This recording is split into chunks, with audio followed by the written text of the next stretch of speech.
Hello guys, welcome back to this channel. In this today's tutorial, I'm going to show you how we can check spelling and grammar in Google Docs.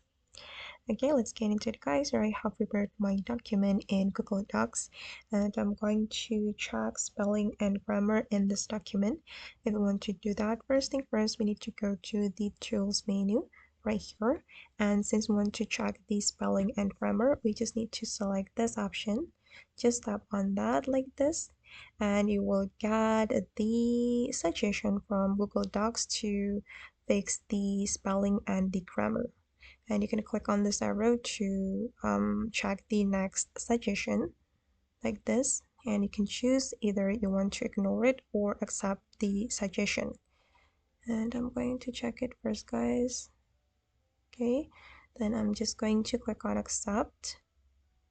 Okay, like this. All right.